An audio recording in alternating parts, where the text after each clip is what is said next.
টাকা দিলেই মিলতো নকল জন্ম মৃত্যু শংসাপত্র। ভাবতে পারছেন কি অবস্থা? টাকা দিলে ঘরে বসেই তৈরি হয়ে যাচ্ছে বার্থ সার্টিফিকেট। আর এই চক্রেরই এবার হলো পর্দাফাঁস। জন্ম মৃত্যু শংসাপত্র টাকা দিলেই মিলতো সরকারি স্বীকৃতির সেই নথি। অবশেষে জাল শংসাপত্র চক্রের পান্ডা লালন কুমার ওঝাকে গ্রেপ্তার করলো শিলিগুড়ি মেট্রোপলিটন পুলিশের গোয়েন্দা বিভাগ। পুলিশ সূত্রে খবর, শিলিগুড়ি মহকুমা এলাকার বাগডোগরা পুটিমারির বাসিন্দা ৩৫ বছরের লালনের বিরুদ্ধে ভুয়ো নথি তৈরির অভিযোগ ওঠে। সম্প্রতি খড়িবাড়ি গ্রামীণ হাসপাতালে জাল জন্ম ও মৃত্যু সংশয়পত্র বা শংসাপত্র তৈরির অভিযোগ সামনে আসার পর গ্রেপ্তার হয় দুজন। তাদের জেরা করেই উঠে আসে লালনের নাম। এরপর পুলিশ ও সেনাবাহিনীর বিশেষ গোয়েন্দা শাখা যৌথভাবে গ্রাহক সেজে লালনের বাড়িতে পৌঁছায় ও জাল নথি তৈরি করে দেওয়ার কথা জানালে সেখানেই পাকড়াও করা হয় অভিযুক্তকে। পুলিশ সূত্রে আরো খবর, তল্লাশিতে উদ্ধার করা হয়েছে বিপুল পরিমাণ জাল জন্ম মৃত্যু শংসাপত্র, আধার ও প্যান কার্ডের নকল কপি সহ একাধিক গুরুত্বপূর্ণ নথি। পুলিশি তদন্তে অনুমান, দীর্ঘদিন ধরেই এই জাল নথি তৈরি করে মোটা অঙ্কের বিনিময়ে তা বিভিন্ন মানুষকে সরবরাহ করা হতো। গোটা চক্রের সঙ্গে আর কারা জড়িত খতিয়ে দেখছে পুলিশ। কিন্তু যে উদ্ধার হওয়া জাল বার্থ সার্টিফিকেট সেগুলো আপনাদের সামনে আমরা দেখাচ্ছি কিরকম থরে থরে সাজানো রয়েছে। শুধু জন্ম মৃত্যু শংসাপত্রই নয়, সাজানো রয়েছে প্যান কার্ড, আধার কার্ডের সব নকল কপি।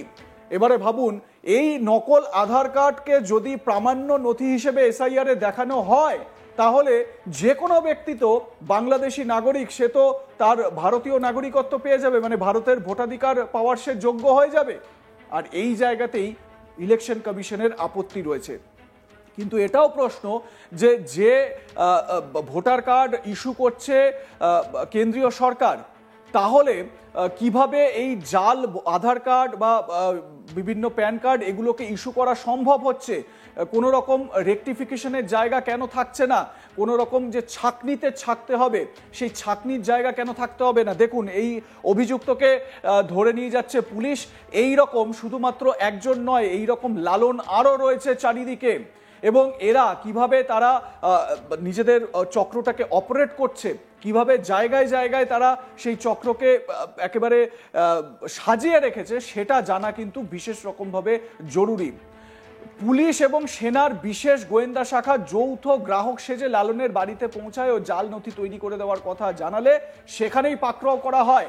একবার ভাবুন কি ভয়ঙ্কর এই চক্র, এবং এই লালনের সঙ্গে আর কারা কারা জড়িত সেটাও জানা দরকার। পুলিশ সেটা খতিয়ে দেখছে। আমার সহকর্মী উৎপল পোদ্দার তার প্রতিবেদনে কি বলছেন এই বিষয়ে শুনুন। জাল শংসাপত্রের চক্র ফের ধরা পড়ল শিলিগুড়ি মহকুমা পরিষদের অন্তর্গত বাগডোগরাতে। বাগডোগরা থেকে এক ব্যক্তিকে গ্রেপ্তার করলো বাগডোগরা থানার পুলিশ, যার কাছ থেকে উদ্ধার হলো বিপুল পরিমাণে জাল শংসাপত্র। মোটা টাকার বিনিময়ে এই জাল শংসাপত্র যারা চাহিদা রয়েছিল তাদের কাছে বিক্রি করত এই ব্যক্তি বলে কিন্তু আমরা এখনো পর্যন্ত জানতে পেরেছি। এই ব্যক্তি দীর্ঘদিন ধরে বাগডোগরা এলাকাতে চক্র সাজিয়ে এই প্রতারণার কাজ করে চলছিলেন। ফাঁসি দেওয়াতে সম্প্রতি আমরা দেখেছি যে সরকারি অফিসকে ব্যবহার করে সেখান থেকে জাল শংসাপত্র ব্যবহার করা মানুষকে দেওয়া হতো, যা মোটা টাকার বিনিময়। বেশ কয়েকজন গ্রেপ্তারও হয়েছিল কয়েকদিন আগে। এবং সেই চক্রের সাথে যোগাযোগ এই লালনের রয়েছে কিনা তা নিয়ে কিন্তু তদন্ত শুরু করেছে পুলিশ। পুলিশ সূত্রে জানা গিয়েছে যে এই লালনের নামে দীর্ঘদিন ধরেই কিন্তু একটি অভিযোগ তাদের কাছে এসেছিল এবং সেই অভিযোগের ভিত্তিতেই কিন্তু তারা যখন শুরু করে অভিযান, সেই অভিযানেই কিন্তু তারা এই লালনকে গ্রেপ্তার করে এবং তার কাছ থেকে সেই সময় প্রচুর পরিমাণে জাল নথি এবং শংসাপত্র উদ্ধার হয়। আমরা দেখেছি এর আগেও যে নেপাল হয়ে ভারতে ঢোকার সময় বিভিন্ন বৈদেশিক নাগরিকদের কাছ থেকে ভারতের যে পরিচয়পত্র তা কিন্তু উদ্ধার হয়েছিল। এই ক্ষেত্রেও কিন্তু সেম, এই ব্যক্তিরাই কি বিদেশ থেকে যারা ভারতে আসতেন তারাই কি তাদের হাতে তুলে দিতেন মোটা টাকার বিনিময়ে ভারতের শংসাপত্র? প্রশ্ন উঠতে শুরু করেছে। এবং ইতিমধ্যে কিন্তু আমরা জানি যে রাজ্য জুড়ে কিন্তু এসআইআর শুরু হয়েছে এবং সেই এসআইআর জন্যই কি সে মোটা টাকার বিনিময়ে শংসাপত্র বিক্রি করছিল, বা যারা এসআইআর জন্য যে নথির প্রয়োজন সেই নথির জন্যই কি সে এই জাল শংসাপত্রগুলো তাদের কাছে বিক্রি করছিল? প্রশ্ন উঠছে সব মহলেই। ইতিমধ্যে কিন্তু পুলিশ জিজ্ঞাসাবাদ করছে সেই ব্যক্তিকে, সে এই জাল শংসাপত্রের জন্য যা যা দরকার, অর্থাৎ একটা পরিচয়পত্র তৈরি করতে যে নাম্বার অর্থাৎ যে ফরম্যাটটা দরকার সে সেগুলো কোথা থেকে পেত, অর্থাৎ এই যে তোমার এই যে যে জিনিসগুলো ব্যবহার হতো এই জাল শংসাপত্র ব্যবহার করতে, সেগুলো সে সেখানে কোথা থেকে পেয়েছিল। একদম সরকারি যেভাবে তৈরি হয় সেইভাবে সে তৈরি করে দিত মোটা টাকার বিনিময়ে জাল শংসাপত্র।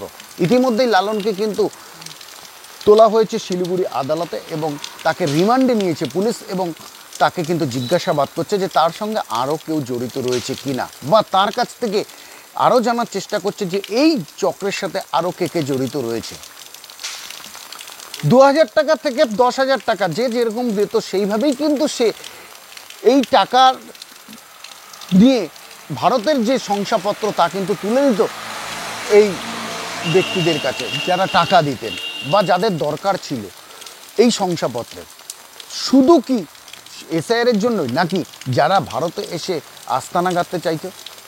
এর মধ্যে অনেকেই রয়েছেন যারা অসৎ উপায়ে ভারতে এসে বসবাস করার জন্য এই শংসাপত্রগুলি কিনতেন। তাদের কোনো রকম তদন্ত না করেই কিন্তু তাদের হাতে তুলে দিচ্ছিলেন এই শংসাপত্র।